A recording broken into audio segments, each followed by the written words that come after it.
ಧಿಕ್ಕಾರ ಧಿಕ್ಕಾರ ಧಿಕ್ಕಾರ ಧಿಕ್ಕಾರ ಭಾರತ್ ಮಾತಾ ಕೀ ಜೈ ಶ್ರೀರಾಮ್. ವಿಶ್ವ ಹಿಂದೂ ಪರಿಷತ್ ಮತ್ತು ಬಜರಂಗ ದಳ ನೇತೃತ್ವದಲ್ಲಿ ಶುಕ್ರವಾರ ಪುತ್ತೂರಿನ ದರ್ಬೆ ವೃತ್ತದ ಬಳಿ ದೇಶದ ನಾನಾ ರಾಜ್ಯಗಳಲ್ಲಿ ಇತ್ತೀಚಿನ ದಿನಗಳಲ್ಲಿ ಲವ್ ಜಿಹಾದ್ ಪ್ರಕರಣಗಳು ಹೆಚ್ಚಾಗಿ ನಡೆಯುತ್ತಿದ್ದು, ನಾಸಿಕ್ನ ಕಂಪನಿಯೊಂದರಲ್ಲಿ ಕಾರ್ಪೊರೇಟ್ ಜಿಹಾದ್ ಮತ್ತು ಮತಾಂತರ ಘಟನೆ ನಡೆದಿರುವುದನ್ನು ಖಂಡಿಸಿ ಪ್ರತಿಭಟನಾ ಸಭೆ ನಡೆಸಲಾಯಿತು. ಬಜರಂಗದಳ ಮುಖಂಡ ಮುರಳೀಕೃಷ್ಣ ಹಸನ್ ತಡ್ಕ ಮಾತನಾಡಿ, ಲವ್ ಜಿಹಾದ್ ಮತ್ತು ಮತಾಂತರ ಇತ್ತೀಚಿನ ದಿನಗಳಲ್ಲಿ ಜನಸಾಮಾನ್ಯರ ನಡುವಿನಿಂದ ಕಾರ್ಪೊರೇಟ್ ಕಂಪನಿಗಳನ್ನು ಪ್ರವೇಶಿಸಿದೆ. ಇದನ್ನು ನಿಯಂತ್ರಿಸಲು ಸರ್ಕಾರಗಳು, ಇಲಾಖೆಗಳು ಕಾರ್ಯಪ್ರವೃತ್ತರಾಗದೆ ಹೋದಲ್ಲಿ ಮುಂದಿನ ದಿನಗಳಲ್ಲಿ ಇಡೀ ಸಮಾಜ ಎದ್ದು ನಿಲ್ಲುವ ಪರಿಸ್ಥಿತಿ ಬರಬಹುದು. ಹಿಂದೂಗಳು ಎಚ್ಚೆತ್ತುಕೊಳ್ಳದೆ ಹೋದಲ್ಲಿ ಸಮಾಜಕ್ಕೆ ಬಹುದೊಡ್ಡ ಗಂಡಾಂತರ ಕಾದಿದೆ ಎಂದರು. ವಿಶ್ವ ಹಿಂದೂ ಪರಿಷತ್ ಪುತ್ತೂರು ಜಿಲ್ಲಾಧ್ಯಕ್ಷ ಡಾ ಕೃಷ್ಣಪ್ರಸನ್ನ ಮಾತನಾಡಿ, ಭಾರತದಲ್ಲಿ ಸನಾತನ ಹಿಂದೂ ಧರ್ಮದ ಮೇಲೆ 1200 ವರ್ಷಗಳಿಂದ ದಾಳಿ, ದಬ್ಬಾಳಿಕೆ ಮಾಡಿಕೊಂಡು ಬರಲಾಗ್ತಾ ಇದೆ.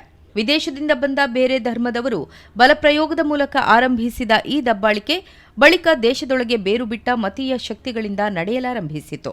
ಆದರೂ ಹಿಂದೂ ಧರ್ಮ ನಾಶವಾಗಿಲ್ಲ. ಹಾಗೆಂದ ಮಾತ್ರಕ್ಕೆ ಸವಾಲು ಎದುರಿಸದೆ ಸುಮ್ಮನೆ ಕೂರುವ ಸ್ಥಿತಿಯಲ್ಲಿ ಇಲ್ಲ. ಸವಾಲು ಎದುರಿಸುವ ಶಕ್ತಿ ಹಿಂದೂ ಸಮಾಜಕ್ಕಿದೆ. ಸಹನೆ ಎನ್ನುವುದಕ್ಕೂ ಒಂದು ಮಿತಿ ಇದೆ ಎಂದರು. TCS ಅಂತ ಹೇಳುವ ಒಂದು ಸಂಸ್ಥೆ, ಟಾಟಾ ಕನ್ಸಲ್ಟೆನ್ಸಿ ಸರ್ವಿಸಸ್ ಅಂತ ಹೇಳುವ ಒಂದು ಸಂಸ್ಥೆ ಬಹಳ ಪ್ರತಿಷ್ಠಿತ ಒಂದು ಮಲ್ಟಿನ್ಯಾಷನಲ್ ಸಂಸ್ಥೆ. ಅದು ಪ್ರಪಂಚದಲ್ಲಿ ಅದಕ್ಕೊಂದು ಒಳ್ಳೆ ಹೆಸರಿತ್ತು. ಟಾಟಾ ಅವರಿಗೆ ಎಷ್ಟು ಒಳ್ಳೆ ಹೆಸರಿತ್ತು ಆ ಪ್ರಪಂಚದಲ್ಲಿ, ರತನ್ ಟಾಟಾ ಅವರಿಗೆ ಅಷ್ಟೇ ಒಳ್ಳೆ ಹೆಸರು ಆ ಸಂಸ್ಥೆ ಕೂಡ ಇತ್ತು. ಅದನ್ನ ಈಗಿನ ಪರಿಸ್ಥಿತಿಯಲ್ಲಿ ಹಾಳು ಮಾಡ್ತಾ ಇದ್ದಾರೆ. ಈ ಲವ್ ಜಿಹಾದ್ ಅಂತ ಹೇಳುವ ಒಂದು ಪ್ರಕರಣಗಳು ಏನಿದೆ, ಅದನ್ನ ಹೊರಗೆ ಹಾಕಲಿಕ್ಕೆ ಬಹಳಷ್ಟು ಕೆಲಸಗಳು ನಡೆದಿದೆ.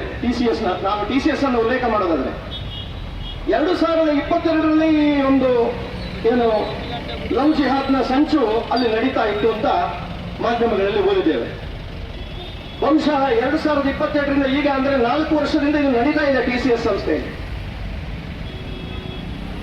ನಾಸಿಕ್ನಂತ ಊರಿನಲ್ಲಿ ಇರ್ತಕ್ಕಂಥ TCS ಸಂಸ್ಥೆಯಲ್ಲಿ ಒಂದು ಅಂಕಿಅಂಶಕ್ಕೆ ಪ್ರಕಾರ, ನಾನು ಓದಿದ ಪ್ರಕಾರ, ಒಂದು 300 ಸಿಬ್ಬಂದಿಗಳಿದ್ರೆ ಅದರಲ್ಲಿ ಒಂದು 40 ಜನ ಜಿಹಾದಿ ಮಾನಸಿಕತೆಯರು.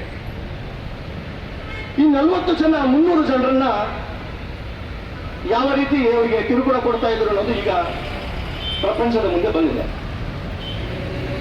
ವ್ಯವಸ್ಥಿತವಾಗಿ 4 ವರ್ಷಗಳಿಂದ ಕೆಲಸಕ್ಕೆ ಸೇರಿರ್ತಕ್ಕಂಥ ಏನು ಹೆಣ್ಣು ಮಕ್ಕಳು, ಅವರಿಗೆ ಆರ್ಥಿಕ ಸಮಸ್ಯೆ ಇರಬಹುದು, ಅವರ ಕೌಟುಂಬಿಕ ಸಮಸ್ಯೆ ಇರಬಹುದು, ಇದನ್ನೆಲ್ಲ ಬಂಡವಾಳವಾಗಿ ಉಪಯೋಗಿಸಿಕೊಂಡು ಅವರ ವಿರುದ್ಧ ಅನಾಚಾರಗಳನ್ನು ಮಾಡ್ತಾ ಅವರಿಗೆ ಏನು ಒತ್ತಾಯಪೂರ್ವಕವಾಗಿ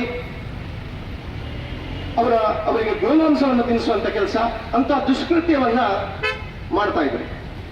ಜೊತೆಗೆ ಮತಾಂತರಕ್ಕೆ ಒತ್ತಾಯ ಮಾಡೋದು, ಹಿಂದೂ ದೇವರುಗಳನ್ನು ಅವಹೇಳನ ಮಾಡೋದು, ಇನ್ನಿತರ ಏನು ಜಿಹಾದಿ ಮಾನಸಿಕತೆಯಲ್ಲಿ ಆ ದುರ್ಗರು ಮಾಡ್ತಾ ಇದ್ರು, ಅದು ಈಗ ಬಯಲಾಗಿದೆ.